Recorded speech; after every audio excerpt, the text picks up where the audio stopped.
ایک دوست نے اپنے ایک دوسرے دوست سے قرض لیا اور قرض لینے کے بعد جو ٹائم تھا وہ پورا ہو گیا.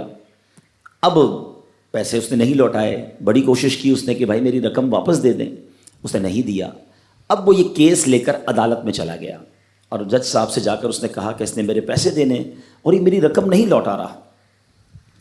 تو جج صاحب نے کہا کہ تمہارے پاس 30 دن ہیں, ودن 30 days تم نے اس کے پیسے واپس لوٹانے ہیں, ورنہ پھر تمہارے خلاف فیصلہ ہو جائے گا. تو وہ شخص گھر گیا. اب اس نے کیا کیا, اس نے صبح سے لے کر شام تک درود پاک پڑھنا شروع کر دیے. 1 دن 2 دن 3 دن 27 دن ہو گئے. وہ درود پڑھتا رہا اور انتظار کرتا رہا. پیسے تو تھے نہیں, 30ویں دن عدالت میں پیش ہونا تھا. 27 دن گزر گئے, 28ویں رات آ گئی. خواب میں اس کو کسی نے آواز دی کہ گھبراؤ نہیں, تمہارا قرض ادا ہو جائے گا. اگلے دن پھر درود پاک پڑھتا رہا. اب نبی پاک کی خواب میں زیارت ہوئی.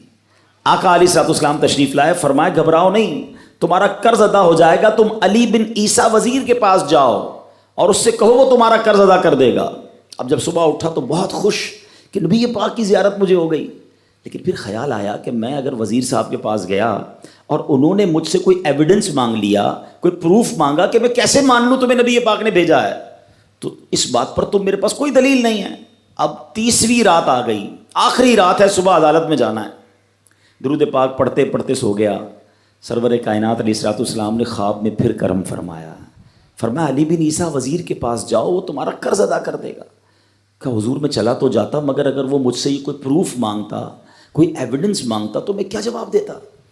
پیارے آقا علیہ الصلوۃ والسلام نے فرمایا کہ ایسا کرو, اسے یہ کہنا کہ آپ کا ایک راز ہے جو آپ جانتے ہیں اور رب جانتا ہے, اور وہ راز یہ ہے کہ آپ روزانہ فجر کے بعد 5000 بار درود پاک پڑھتے ہیں, اور جب تک درود پاک مکمل نہیں ہوتے آپ کسی سے بات نہیں کرتے. اب جب صبح اٹھا تو بہت مطمئن کہ اب تو دلیل بھی آ گئی ہے. پہنچ گیا صبح علی بن عیسیٰ وزیر کے پاس. اس کا دربار لگا ہوا ہے. اس نے پیغام بھجوایا کہ میں علی بن عیسیٰ وزیر صاحب سے اکیلے میں ملنا چاہتا ہوں, پیغام لایا ہوں. درباری نے آ کر پوچھا, وزیر صاحب پوچھ رہے ہیں کس کا پیغام لائے ہو؟ کہا میں نبی پاک علیہ الصلوۃ والسلام کا پیغام لایا ہوں. فوراً وزیر صاحب نے بلا لیا. کہا فرمائیے. کہا مجھے میرے آقا علیہ الصلوۃ والسلام نے کہا ہے کہ آپ میرا قرض ادا کر دیں. میں 3000 دینار کا مقروض ہوں. Today is the last day in the court. آج مجھے کورٹ میں پیش ہونا ہے. اگر آج میں نے اپنا قرض ادا نہ کیا تو مجھے جو ہے وہ سزا ہو سکتی ہے. علی بن عیسیٰ کہتا ہے میں بالکل آپ کا قرض تو ادا کر سکتا ہوں, مگر مجھے کیسے پتہ چلے, کوئی دلیل ہے, کوئی پروف ہے کہ آپ کو نبی پاک علیہ الصلوۃ والسلام نے بھیجا ہے؟ کہتا ہے ہاں, خالی ہاتھ نہیں آیا, آقا نے دلیل بھی عطا فرمائی ہے. اچھا بتائیے کیا دلیل ہے؟ کا دلیل یہ ہے کہ آپ کا ایک راز ہے جو صرف آپ جانتے ہیں اور آپ کا رب جانتا ہے. 5000 ٹائمز ڈیلی آپ درود پاک پڑھتے ہیں فجر کے بعد, اور جب تک یہ درود پورے نہیں ہوتے آپ کسی سے بات نہیں کرتے.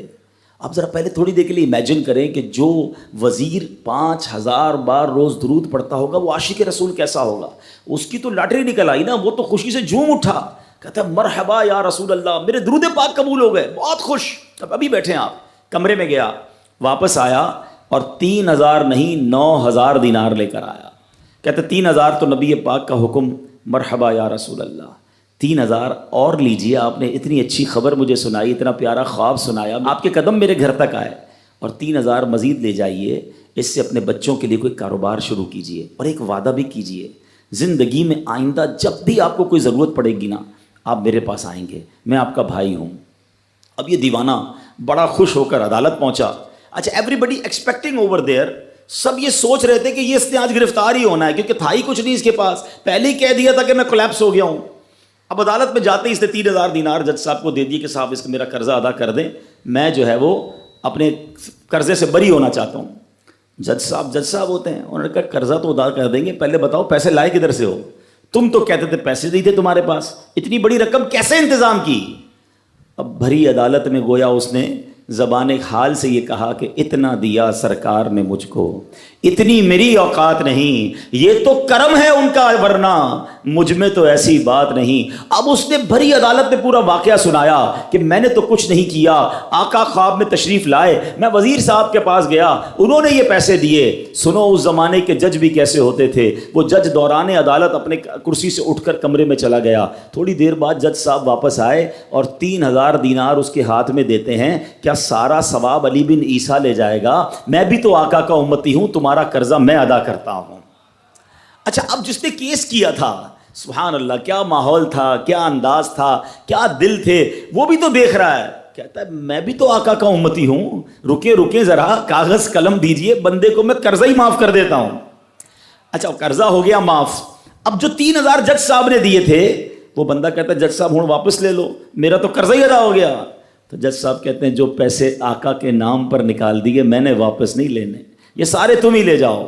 اب یہ 12000 دینار لے کر یہ عاشق رسول جھومتا ہوا اپنے گھر پر جا رہا ہے۔ اے میرے پیارے اسلامی بھائیوں، ایک رات پہلے ایک سنگل پینی اس کے پاس نہیں ہے، اور اگلے دن 12000 دینار ہیں۔ درود پاک وہ وظیفہ ہے جو دل سے پڑھا جائے تو سبحان اللہ یہ مصیبتوں کو ٹالنے والا وظیفہ ہے، یہ پریشانیوں کو دور کرنے والا وظیفہ ہے۔ اور یہ میں نہیں کہہ رہا، خود سرور کائنات علیہ الصلوۃ والسلام کی حدیث ہے جس کا مضمون ہے کہ جو پریشانیوں میں ہو، جو مصیبتوں میں ہو، اس کو چاہیے کہ مجھ پر درود پڑھے، کہ درود پریشانیوں کو لے جاتا ہے، مصیبتوں کو لے جاتا ہے۔ ایک شاعر نے کیا خوب لکھا ہے، اور واقعی حق لکھا ہے، ہر درد کی دوا ہے صلی علی محمد، ہر درد کی دوا ہے صلی علی محمد، تعویذ ہر بلا ہے صلی علی محمد۔ تو ہمیں چاہیے، خاص طور پہ ربیع الاول کا مہینہ ہے، کثرت سے درود پاک پڑھیں۔